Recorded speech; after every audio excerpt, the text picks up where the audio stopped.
I'm Barrett Stover, the founder of RSP. Today we're going to be here with Sam and Cal, two of our more advanced pitchers that are going into their final year or just finished their final year of college and get ready for the draft. We're going to be looking at a more of a recovery day for them. So we'll do core first, then we'll do a little bit of the zone 2 cardio, and then we'll go into the mobility circuit at the end. Some of the things that we're focusing on, one with the core circuit, is to make sure that we're rotating, we're moving a lot, we're really hammering the edge ranges of the rotation and that range of motion. With the zone 2 cardio, we are looking to focus on nasal breathing. We want to increase oxygen in their body, teach their body to be more efficient using their oxygen, and we'll go into some more detail with that a little bit later in the video. With the mobility circuit at the end, they're a little fatigued from the zone 2 cardio. So after doing that, now they have to focus on some very fine detailed movements to really execute the mobility circuit properly. So the idea is that we have to carry over that mental state into the mobility circuit to get the most out of it. That's the goal for today. We'll hear from the guys a little bit later and we'll see what they're doing in their workout. So we don't do zone 2 cardio exactly like someone like Dr. Attia would suggest doing it, where it's just straight, steady state, slow, consistent movement. We're gonna do something, as you see behind me, where we're moving in 3 planes of motion, and there is a little bit of a stop and start to it. And we're gonna go for a little bit of a shorter duration as we're getting into the off season. So it's not your perfect textbook definition, but we wanna stay within the parameters of basically being able to talk because the intensity is low enough and not creating any type of burning sensation in your muscles with what we're doing.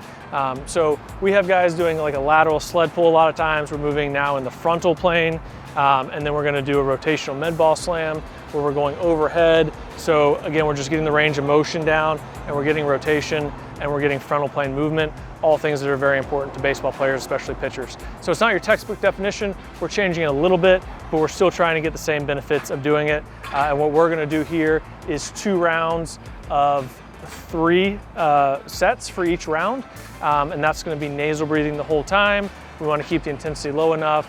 They're gonna finish one thing, walk to the next, do the next thing, and come right back to it. So we maintain that steady state component with just a little twist. A few bullet points of why we do zone 2 cardio.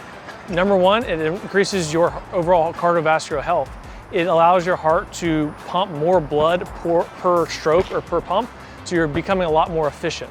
You become better at clearing lactic acid. So when you're in a high stress environment like throwing a baseball and you're doing it repetitively, you're able to clear the waste product or the lactic acid out of your bloodstream more efficiently and quicker. It also improves mitochondrial density, and what that means is that it'll increase the amount of mitochondria per cell, which will actually increase your energy production.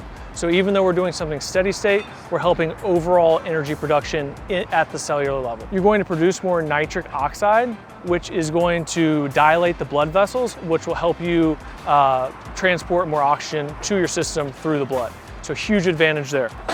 Number 2, you're going to improve your CO2 tolerance. So you're actually going to store more CO2 in your blood, but because of the body just trying to maintain homeostasis, you're going to increase more oxygen in the blood to level that out. So that's a big advantage of you'll just be getting more oxygen to your cells through the blood. And overall, that's what we want on a recovery day, is as much oxygen to the muscle and to each individual cell. That's gonna promote more and more recovery. That's why people do things like hyperbaric chambers, is to increase that oxygen level, and that's gonna help you, again, on the cellular level, recover better. So nasal breathing actually activates the parasympathetic nervous system, which controls and regulates our relaxation state and recovery. So entering this state while nasal breathing will allow the athlete to recover and feel less fatigued after a workout. Okay, week 2, doing the zone 2 cardio circuit. Number 1, biggest difference between week 1 and week 2? I mean, right off the bat, it was easier to breathe through our nose the whole time. And I would say our legs weren't as tired through the duration of the 6 sets. My legs weren't burning as bad, near as bad this week as last week. And I think in general, I just recovered better. Like last week, after finishing it, the rest of my workout was super hard. It was a pretty poor performance from you last week. Yeah, it wasn't great. It wasn't great, but this week's a lot better, so that's what matters. So we're seeing some changes just from, this is really the 4th time you've done it. What do you like about it? What do you dislike about it? Where do you see the benefits? Yeah, so right off the bat, I mean, it's challenging, but anything we do in here that's challenging is usually rewarding. And seeing the jumps that we made from the first time we did it to now feels a lot better. like right off the bat, your breath catches itself versus us really wanting to breathe with our mouth the first couple times. Yeah, I mean, I like it because it's different. Like in season, you're not doing a ton of cardio. You're mainly just like maintaining your strength and trying to be explosive. And then when you get back here, it's something different. It's something new to test yourself with. And I like it because you see the adaptations quick. For sure. I think the adaptation is the biggest part. First time you do it, it sucks. It's really hard. It's very unnatural. Second time, you kind of flow through a lot easier. Where do you, from the conditioning you do as far as just like a general run versus like how we do zone 2 cardio, what do you guys like better? And how do you think each one helps? Zone 2 cardio is not easier necessarily, but more enjoyable because we're still doing some sort of weightlifting with it.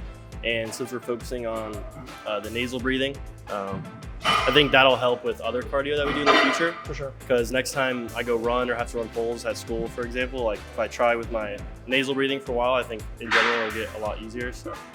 Yeah, I like it way better than normal running because it's a lot less monotonous. You're at least doing a couple different tasks and you're doing it with somebody. So if I could pick between the two, I would definitely pick zone 2 cardio. All right, so when you're doing the lunge, the one-arm chest press, what are you thinking about? What are you cueing internally for yourself? Yeah. And like, how does it like relate that to your pitching motion? Whenever I'm loading up onto that left leg, I'm really trying to rotate against this left hip to load up. And as I'm pressing through, I'm making sure this motion happens at the same time. I'm getting full extension with my left arm, rotating into that right hip, and then resetting back down. So I'm trying to get rotation into my left hip on the way on the load, then all the way back into the right hip as I come through at the top. I mean, the focus on these for me is get into a deep lunge and, you know, kind of go against that hip, use the Viper to load that hip. You don't want to let your knee get too far outside of your toe or too far inside. You kind of want to keep it over your toe. And I mean, it's similar to loading on the mound, you know. It's teaching you how to internally rotate and explode out of that hip.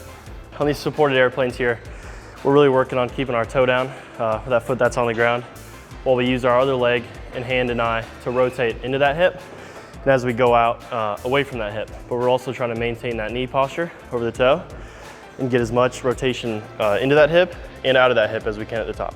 Yeah, I think on these that Cal's showing you, you're kind of teaching yourself how to rotate into that hip and then get that full range of motion with your upper half. So it's doing a lot of things. It's teaching you T-spine rotation. You're getting into deep T-spine mobility. You know, you're driving into that hip and just teaching your body how to work as one.